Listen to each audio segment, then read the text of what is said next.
News Central now at this hour begins in West Africa and in Nigeria.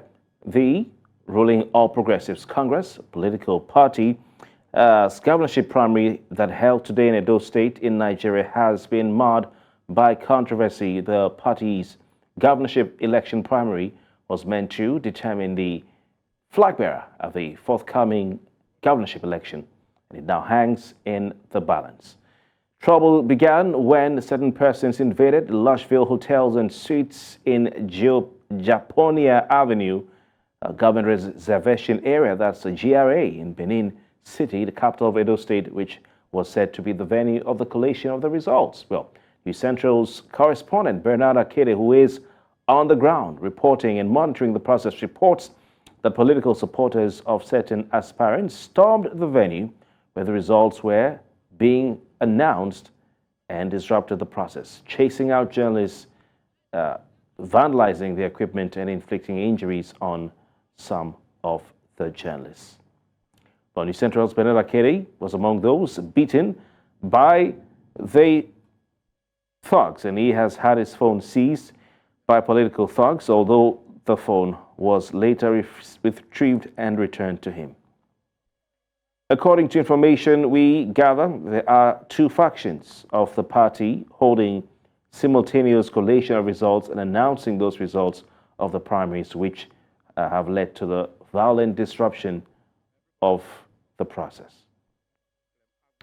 Bernard Akede spoke to us much earlier on the news after he was brutalized by those thugs. I have a bleeding lip and well, some blood stains on my body, but we're fine. Unfortunately, some of our equipment damaged, our tripods damaged. Let me have the other part there. And then, well, I say we are even lucky. We're luckier than some others. There was a journalist from NTA who was being brutalized. Demola, camera operator, had to run into one of the toilets with another engineer from TVC. And then somebody from, I think, Arise had his laptop broken. His laptop was smashed on somebody else's head, as a matter of fact. But thankfully, we're safe, we're good, and most importantly, we're alive. We informed some of the other colleagues from other stations to please notify us when collation commences. So they informed us, and we went together to a hotel somewhere in Benin here. But to our greatest surprise, upon getting in there, it was a very small space. It wasn't even a hall. It was the bar of the hotel. And that actually, made some bells begin to ring in my head. Like, this is very, very out of place. I've covered elections several times, and this is not a space that should be used to collate, even if it's local government election results. And then while it was ongoing, at some point, we noticed that TVC caught their live broadcast, but we didn't understand what was going on until we got some kind of notice that was circulating. And this came in after about 7 or 9 local government results had been announced. And then the announcer called for a recess, so we stepped outside. While we were outside, then we noticed more movement, and then entourage of some police officers came in. The commissioner of police with some other police guards came in. And then at some point, they told everybody to step out of the hall, and that's when some boys, we don't know who they are, came in their numbers and began. We'll come back to stories from Nigeria later in the course of the bulletin, but for now, we bring you updates from the African Union Summit in Ethiopia, where African leaders opened a 2-day summit of the African Union as the continent wrestles with coups, conflicts, political crises, and regional tensions.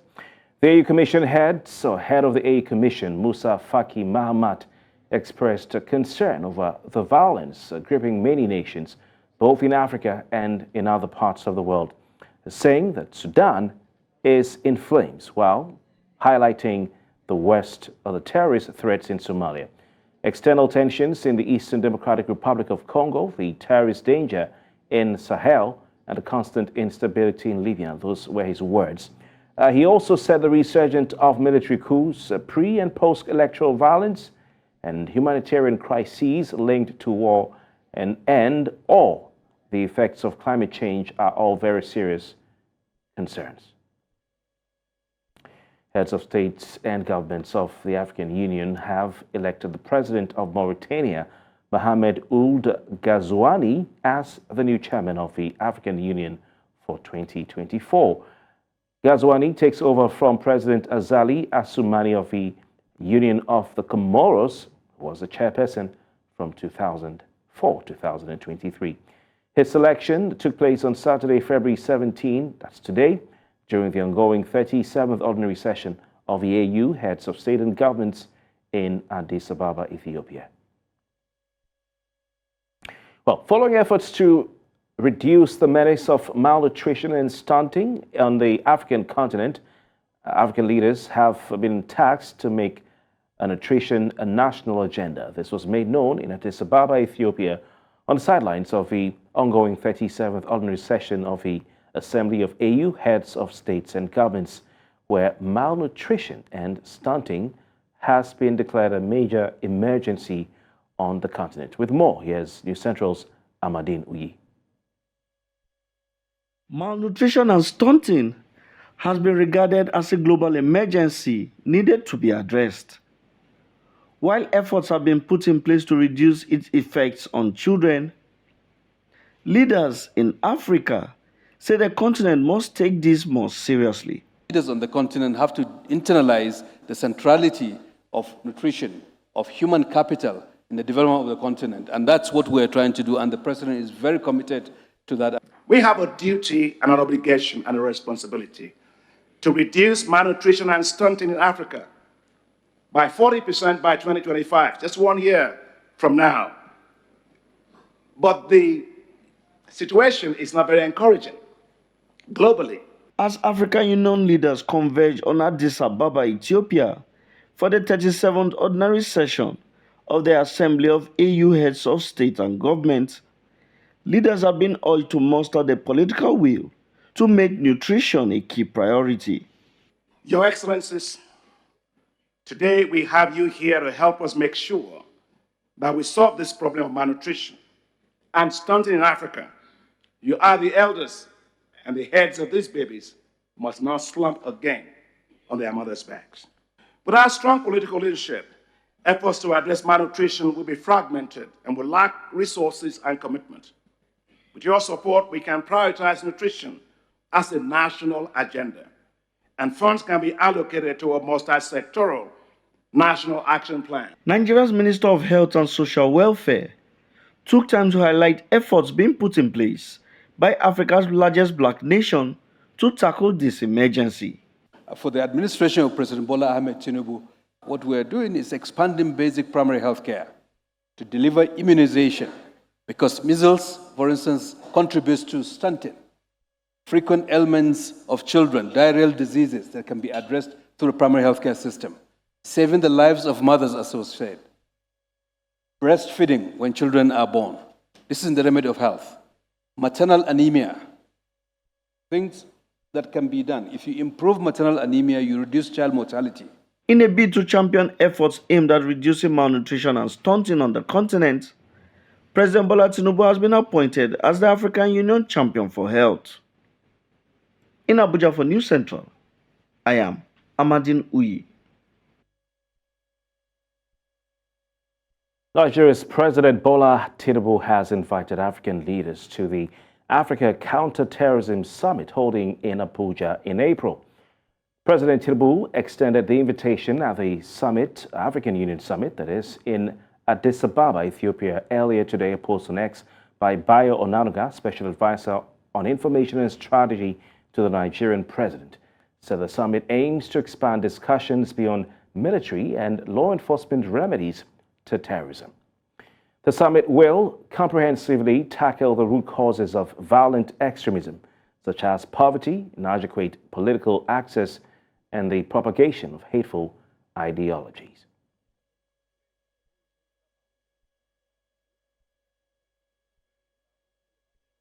Attention now shifts to the political situation in Senegal, where we hear the head of the African Union Commission has voiced concern on Saturday about the political crisis in that country, but said that he hoped for, quote, free and transparent elections to be held there soon. Musa Faki Mahamat's comments at the opening of the session of African Union Summit came after Senegalese President Macky Sall vowed on Friday to organize presidential elections as soon as possible. The move followed the decision on Thursday by Senegal's top constitutional body to overrule this month's vote. Sall's last-minute move to postpone the February 25 poll until December triggered Senegal's worst crisis in decades. La situation au Sénégal, pays modèle en matière de démocratie, nous préoccupe au plus haut point. Notre vif souhait est que rapidement, il retrouve la voie de la sagesse pour régler sa crise institutionnelle conformément aux principes de l'État de droit et aux intérêts fondamentaux de son grand peuple.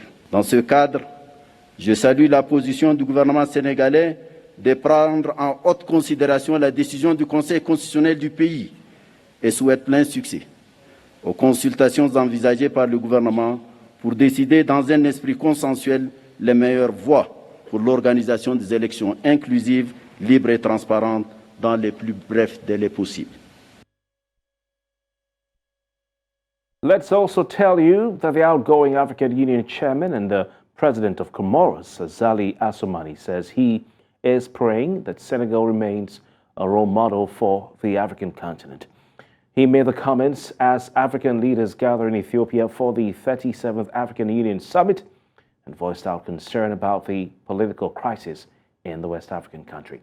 His remarks comes a day after Senegalese President Macky Sall vowed to organize presidential elections as soon as possible in an effort to defuse the country's worst crisis in decades.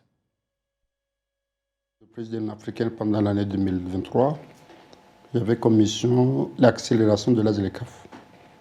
Mais aussi, il y avait le processus de l'adhésion de l'Afrique au sein du G20. Donc ça, c'était quand même des thématiques que mes prédécesseurs avaient entamées. Bon, je ne peux pas passer sous silence les problématiques de sécurité, surtout ce qui se passe au Sahel. Mais sur les deux questions, en fait, ZLECAF et G20, que nous faisons par exemple en africaine, c'est un coup d'État, on interdit aux putschistes de venir dans le sommet. La CEDEAO a pris des mesures économiques contre ça. Mais ça n'a pas empêché qu'il y avait un deuxième, un troisième, un quatrième. Donc ça veut dire que les mesures que nous prenons ne sont pas efficaces. Sinon, si c'était efficace, ça n'allait pas se répéter comme ça. Mais néanmoins, ces mesures-là sont nécessaires parce que même il faut faire comprendre à ces gens-là que ça, c'est pas bon de le faire. Let's move away from that and return to Nigeria, where the country's Minister of Trade, Industry and Investment says the Nigerian government has received pledges of over $40 billion from foreign investors in their bid to invest in the country. The minister, while giving a scorecard of the ministry in the last 6 months, said investments will create and guarantee jobs for youth in the country. Here again is Amadinui. It's the second in the series of updates from Nigeria's federal government to bring citizens up to speed on its efforts so far. The Minister of Information and National Orientation assured those present that this will be a continuous exercise. What we intend to do is to invite ministers and other heads of agencies periodically to inform Nigerians about what they are doing in their various ministries and agencies so that Nigerians will know what is happening. The Minister of Industry, Trade and Investment then took the center stage, highlighting successes achieved by the ministry in attracting direct foreign investment. The first visit we went to was in India, where we had a commitment of $14 billion, and the $14 billion came in. First, we got an expression of interest from one of the leading steel manufacturers from India who pledged $7 billion, and we're processing that expression of interest currently within an interministerial committee. Secondly, about a month ago, the Nigerian-India Business Council came with their counterparts from the Federation of Indian Industries, and the $7 billion additional was also materialized. They've started investing in the country, and that's a testament to the policies and the reforms of His Excellency, the President, Mr. Bola Ahmed Tinubu. She adds that commitments were also received from investors from the nation's oil and gas sector, as the federal government received pledges of more investments. We've also received a lot of investment, commitments and pledges. From our oil and gas free zone alone, last week, I hosted some of them who came in and have already committed $10 billion additionally. The MD of the free zone is here. The oil and gas free zone is not here, but that was also captured in the media. We have $10 billion additionally that has been committed. The minister revealed that with increased investments, there will be guarantee of more jobs for youths. In Abuja for News Central, I am Amadine Uyi.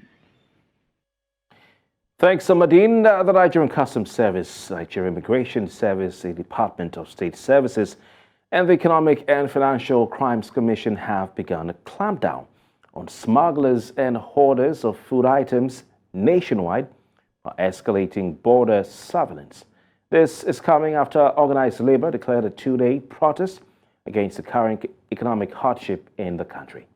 Sources at the Nigerian Presidency and the Nigerian Customs Service told newsmen that the task force established by the president to tackle food hoarding and heightened alert levels at Nigeria's land borders across Borno, Niger, Katsina, Sokoto, Kebbi, and Jigawa states, describing them as, quote, dark spots.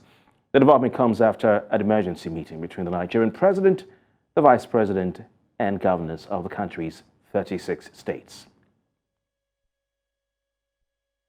Let's also tell you that the governor or government of Adamawa State has displayed intercepted trucks ferrying cement to neighboring Cameroon.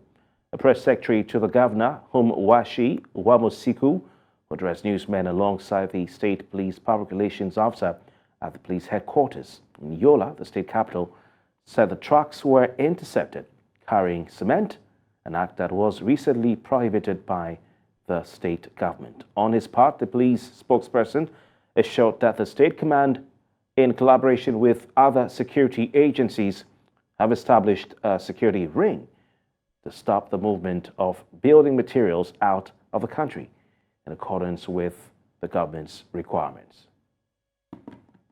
Where items are transported across the border. But then the government decided for building materials, we will not want a situation whereby these building materials are transported out of the country. For obvious reasons, when you do that, the prices of building materials will definitely shoot up in the state capital, in the state generally. And the people are suffering. So the government came up with a policy that we should not allow anybody, no matter who the person is, to transport building materials outside the country that will further inflict hardship on our people. So the government frowns at this development and has decided that nobody will be spared. You can see behind me that there are trucks that were apprehended and brought here. These items were intercepted by the officers of the Nigerian army and brought to headquarters, knowing fully that there is a task force team that comprises all of the security agencies. After investigation is conducted, a report was written to the committee, and virtually the recommendations were upheld. Now a directive is given that these trucks will be escorted by the security agencies to the destinations where they claim they were taking the items to.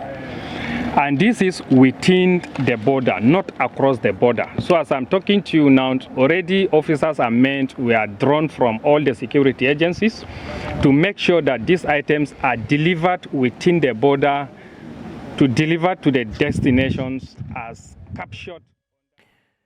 The redeployment of some personnel of the Nigerian Upstream Regulatory Commission from the capital, Abuja, to the commercial city of Lagos has continued to generate mixed feelings. Now, this comes as a coalition of civil society organizations endorses the move, saying it will foster accountability, productivity, and save costs. The group at a press conference in Lagos So the NUPRC consulted widely with stakeholders, which culminated in the decision targeted at reducing pressure on accommodation in Abuja, maximizing the use of Lagos-based office, reducing operational cost, improving organizational efficiency, and enhancing industry growth. The latest efforts to move some personnel, especially field officers, to Lagos, where many oil and gas companies have offices, for example.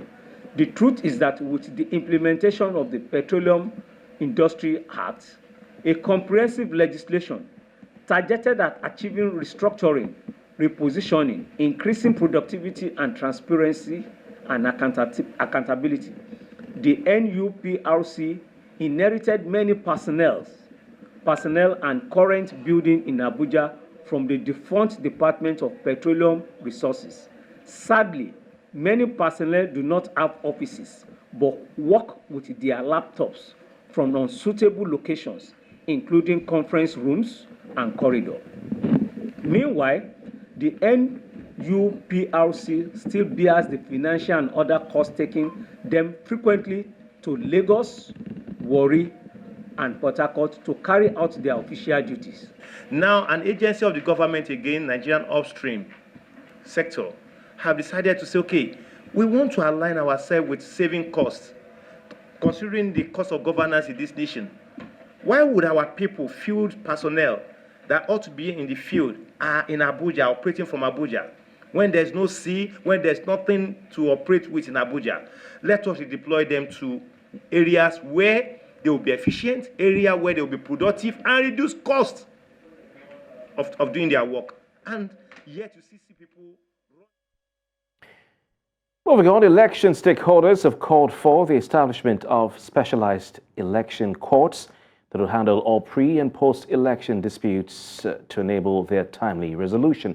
Now, they say that with the increasing number of litigations recorded from the 2023 general elections, there is a need to improve the process and amend the Electoral Act to reduce the time election tribunals take to resolve disputes. With more, here's News Central's Idon Joseph. Election litigations have become a regular feature in Nigeria's election cycle. This usually spans over disagreements with the conduct of party primaries to the election proper, including methods adopted for the declared results. And drawing from the 2023 general elections, about 1,209 petitions were filed by candidates and political parties challenging the entire electoral process. One organization which has monitored the 2023 general elections disputes says that there has been an upsurge in petitions over grievances against the process, but expressed concerns over the delay in resolving the disputes at the courts.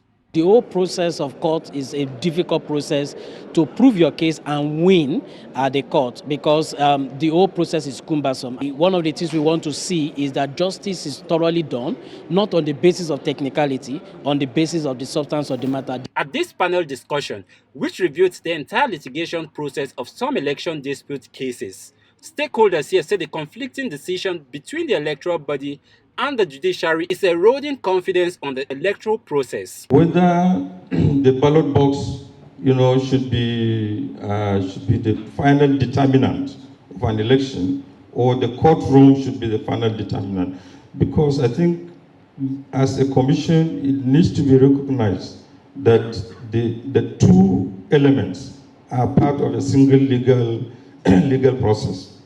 If they say it was not issued by them, he wins. If they say that this is the authentic certificate we issued to this man, that is the end of the petition. So in that case, you cannot say it is the court that is returning somebody as winner of the election. No.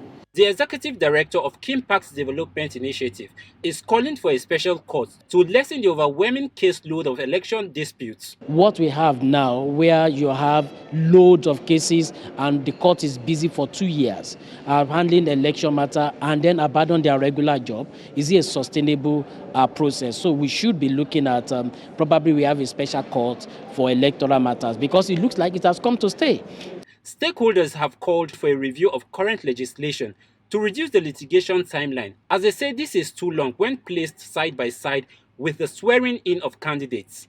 In Abuja for News Central, I am Idong Joseph. Now in its fourth year, the Lagos Tech Fest annually holds to shape the future of Nigeria's tech ecosystem. Convening startups, innovators, investors, tech enthusiasts, global tech giants, new entrants, and government representatives in a bid to define Nigeria's tech ecosystem, address key developments, and uncover countless opportunities within Nigeria and African tech market. To become one of the top economies in the world, and the country recognizes ICT development and broadband access as critical requirements to achieve this vision. This ambition, however, remains far from being accomplished as several hurdles such as fraud and cyber scams have encumbered broadband expansion and investment opportunities for the technology sector. Have I been scammed? I think so, but I think it was my fault actually, because you know how banks will tell you not to release your PIN, so even when you are called, you're not supposed to release your PIN to anybody. I think it's just for banks and other organizations, you know, that we deal with, to let the people that use their platforms, getting them educated all the time. I think basically that's it. The technology as it is at now is just that we need to be more careful, because it is very well interwoven. People can hardly differentiate between the right and the wrong ones. We can hardly differentiate. The thing is just that we need to be very much careful. Most online scams involve one aspect of identity theft or another. So technology can be a very good tool in ensuring that one's identity can be authenticated and verified to prevent all these scams that have to do with identity theft. Yeah. In Nigeria today, several internet-assisted crimes known as cybercrimes are committed daily in various forms. Cybercrime is a threat against various institutions and people who are connected to the internet, either through their computers or mobile technologies. The exponential increase of this crime in the society has become a strong issue that should not be overlooked, and the hope is that technology will combat technology positively. We know that the perpetrators they are never sleeping. They're always on their toes trying to see how can they do it differently and all of that. But what we're doing again from the side of technology is to ensure that we are catching up and we are improving on some of the solutions that we have in the market. So I think technology has come to stay, number one, but also with that has come the increase of cybersecurity threats, you know, and I think it's majorly responsibility of the business owners to be careful of where they get their software from, number one, and at the same time, it is the work of the government to make sure they are creating a very safe cyberspace for us in the country. And also, which was why we're really happy about the NDPA when they enacted the law last year, June. So that is a good step in the right direction. But we need to do more. We need to do more to create awareness. People can be aware of cyber threats, cyber malpractices and everything, so they can actually see it or even sense it and mitigate the effect on the general masses. As Nigeria continues to concentrate on becoming a non-oil focused economy, the role of technology in achieving this cannot be overlooked. As the population of Nigeria's youth continues to increase exponentially with an estimated population of 213 million and the number set to double by 2050, now is a good time to consider the intersection of technology with how it will secure the future of our youth and country. In Lagos, for News Central, Bettina. In a move that brings hope to thousands of vulnerable pregnant women, newborns, and children in Borno State, the United Nations Children's Fund has delivered health supplies and equipment worth over $300 million to the Borno State government. With more, here's News Central's Umaru Kirawa. Coupled with the retrogressive activities of the over a decade-long insurgency in Nigeria's northeast, access to effective healthcare delivery remains a challenge. Limited access to quality healthcare services often amplifies the risks pregnant women, newborns, and children face, leading to higher rates of maternal and neonatal deaths. Borno's head of field office of the United Nations Children's Fund is here to hand over health supplies and equipment to the state government towards addressing the pressing health concern. These supplies are worth over $300,000 US dollars. They are essential health supplies, including trolleys, stretchers, baby bassinets, and other essential equipment that's going to support the most vulnerable. These supplies will help reduce the risks and complications associated with childbirth, enhancing the chances of survival and healthy development for both mothers and their babies. About a year ago, we actually have already provided enough essential equipment and supplies, medical supplies, to the tune and value of $250,000. So this is a layer of additional support. State-of-the-art healthcare equipment that will significantly improve the diagnostic and treatment capabilities of healthcare facilities in Borno State were also provided. Very soon, we will also inaugurate the primary healthcare facility in Hutch Camp that we have constructed, as well as hand over enough essential supplies value at $15,000 US. The availability of these resources is said to enable healthcare workers to provide comprehensive and timely care, thereby reducing the rates of maternal and neonatal deaths. They have brought some succor to our people. Borno State, unfortunately, as one of the highest states in Nigeria, with indices of maternal mortality and neonatal mortality being the highest. And I'm sorry to have to tell you that Nigeria is in the bottom in terms of such indices. By working together, they aim to ensure that no pregnant woman or child is left behind, guaranteeing equal access to quality healthcare services. In Maiduguri for News Central, Omori Kirawa.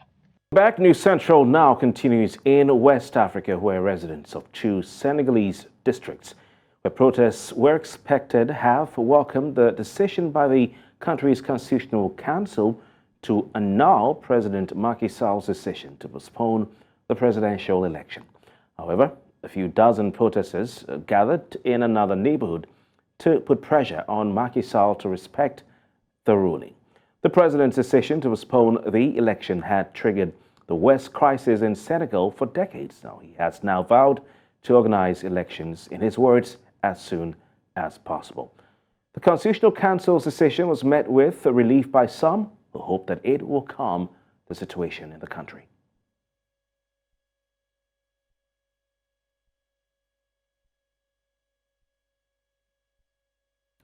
The UN's top court has rejected South Africa's request to put more legal pressure on Israel to halt its bombing of the Gaza Strip and the Gaza city of Rafah, saying it was bound to comply with existing measures.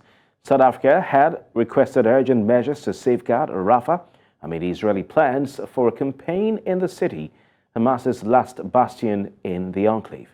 Meanwhile, Israel says it is doing all it can to spare civilians and is only targeting Hamas terrorists. Who fled their... As this, we're joined by Professor Andre Thomerhausen. He is an international law expert. Andre, thank you so very kindly for your time this evening. Let's start by asking you, what are the key reasons cited by the International Court for rejecting South Africa's urgent application regarding Israel's bombing of the Gaza Strip? Well, for starters, it wasn't really an application. Article 75, Section 1 of the Statute of the International Court allows the court, on its own initiative, to order additional measures when it considers them necessary. So South Africa approached the court and suggested that the court should use that power and adopt additional measures, but it didn't actually specify clearly why the need for such additional measures could exist, and the court, after short consideration, said what we have already ordered, the measures that we have already ordered are sufficient to prevent the occurrence of a genocide, because this court in this application is only busy with an application about genocide, not about war crimes, not about war generally. It is not being called to make peace. It is just being called upon to prevent a genocide. And Israel has undertaken to do everything for its use of force not to result in a genocide. And this is actually the problem in South Africa, that South Africa's legal team continuously tries to dilute the legal concept of genocide. Even if 1,000 children die, that does not necessarily constitute a genocide. It may constitute many other things. But South Africa went to court about genocide and not about war crimes and not about acts of aggression and any other similar things. Professor Thomahusen, how will the rejection of this application impact South Africa's international relations with Israel and indeed other countries in the region? Well, Israel is now more than ever convinced that South Africa has taken the side of Hamas and is actually trying to support Hamas by bringing Hamas very aggressive political propaganda to the international court.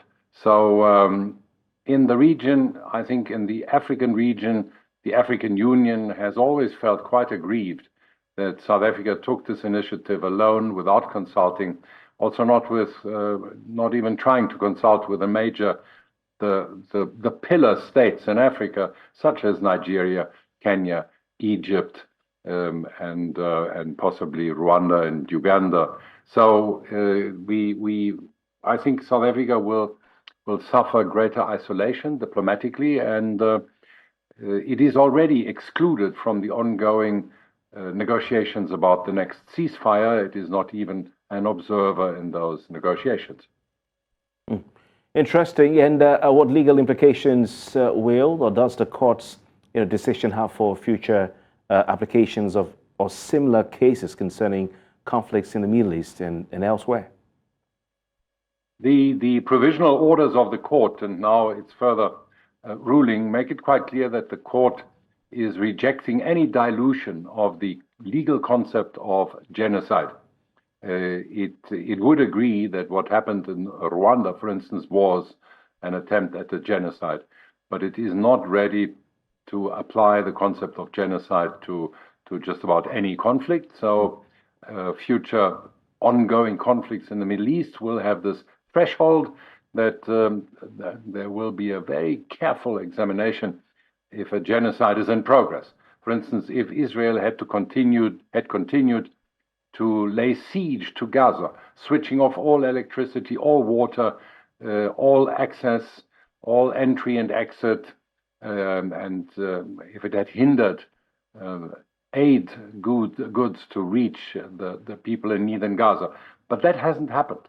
Israel has been very adamant to lift all restrictions on aid that can be sent into Gaza. Yes, there are big logistic challenges, but it is not because Israel is suddenly hindering the aid from getting there or stopping drinking water from getting there or stopping fuel. Professor Andre Thomahusen, how does this decision reflect, on the efficacy and the limitations of international legal mechanisms? I mean, you're an international law expert, in resolving conflicts like the one between Israel and Hamas.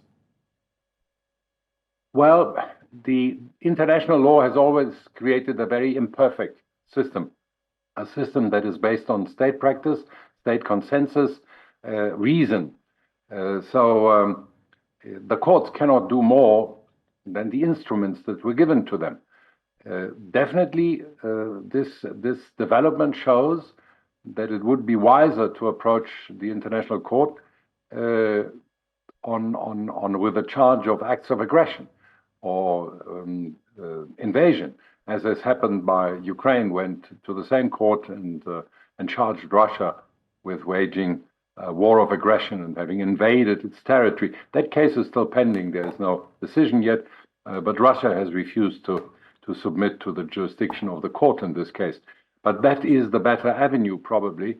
One could also have reflected on the fact that Gaza was recognized in 2021 as a subject of international law, together with Palestine, and maybe Gaza should have also been a party to these proceedings, because this is one of the impediments why the court said we cannot, for instance, order certain things because we can't impose them on Gaza, because we can't impose them because Hamas is not a party to these proceedings.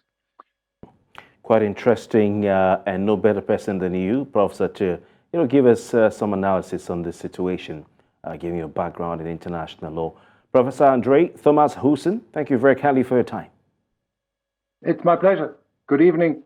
Eminent Nigerians are today being recognized by the Sun newspapers for various achievements through the year 2023. The Sun Man of the Year Award has become a platform where excellence is celebrated, from science to the arts, governance, philanthropy, sports, and politics. Well, this year's event is awarding the Man of the Year to Innocent Chukwuma, the Chief Executive of Nigeria's auto manufacturing company, Innocent. Tony Elumelu of Air Holding is the second Man of the Year for his great achievements in banking and developmental investments across Nigeria and Africa at large. News Central's Uzonna Onoye is live at the Echo Hotel Convention Center, venue of the event, and joins us now on the news. Uzonna, it's good to have you. I was saying before we came on air that probably we should have traded places today. Please bring us up to speed on this event and what's expected to happen tonight. All right, this event actually began 20 years ago when Mike Adenuga, the owner of Globacom, was honored as the Man of the Year at that event.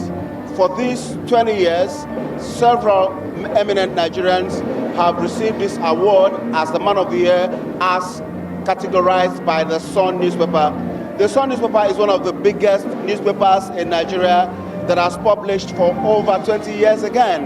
And so this event is coming at the back of a length of history and achievement by the newspaper. Talking about the men that will be awarded today as the Men of the Year, Innocent Chukwuma, the owner of Innocent Motors. Every Nigerian, every part of the country recognize the input and the contribution of this young man in building and developing the economy of Nigeria. Tony Elumelu is no stranger to anybody. If you talk about banking in Nigeria and the people that drive the banking sector, you will talk about Tony Elumelu. So a long list of people that will be recognized today, as your story said, from the arts to sciences to industrialists to businessmen to politicians and even traditional rulers. Right in this hall, people are beginning to gather. The event hasn't started fully, in earnest, but from what we have noticed, the number of people that are seated here is increasing by the minute, and it suggests that any moment from now, the real event will begin, and we'll begin to see and hear citations and reasons that made the Sun newspaper pick out the people that they picked to be honored today. Thank you, Zoda. Some will be asking what the significance of such awards are. Some see it as an award just to massage the egos of politicians and members of the elite group in Nigeria, the high and mighty, and not really to award hard work and dedication, service to the country. What do you say to that? Speak to the significance, or speak on the significance of such an award. Well, the award is not meant for the high and mighty, as a matter of fact. I went through the list earlier before coming on air now, and I noticed not very highly recognized people, but people that had contributed in the sector where they operate, making little contributions as much as they can. The Sun recognizes them. So it's not just for the high and mighty, but you see the people that we know, like Peter Obi, the presidential candidate of the Labour Party in the last presidential election, He's being recognized today as the politician, of the year, whatever that means. Olu of Warri is recognized today, is going to be recognized today as the traditional father or traditional ruler that has made much impact than others within the year. Remember that the year we are talking about is not 2024, but 2023. And so it's easier to understand why these people, for instance, the Peter Obi I talked about, or the Olu of Warri I mentioned, Toby Bakare, a Nollywood actor, is also going to be recognized, and we know the achievements of Toby Bakare within the last year, 2023. So it cuts across every category and every strata of the Nigerian society. Ozana Onoye, News Central's head of news. Please go easy on the champagne because we'll be joining you later for updates. So thank you very kindly for your time tonight. Have fun. My pleasure. Indeed, congratulations to all the awardees. And that's the size of the news at this hour. Before we go, let's take another look at some of the major stories. Controversy trails the All Progressives Congress Edo Governorship Primaries. Mauritania's president has emerged as the new AU chairman for 2024. Senegalese have welcomed a vote delay overturned by the Constitutional Council there. Please send us your eyewitness reports to the WhatsApp number and email address showing on your screen. Also, give us a follow on social media. We're at News Central TV on the major platforms. And you can watch News Central TV live on these channels and platforms. Many thanks for watching. My name is Kofi Bartels. Good evening.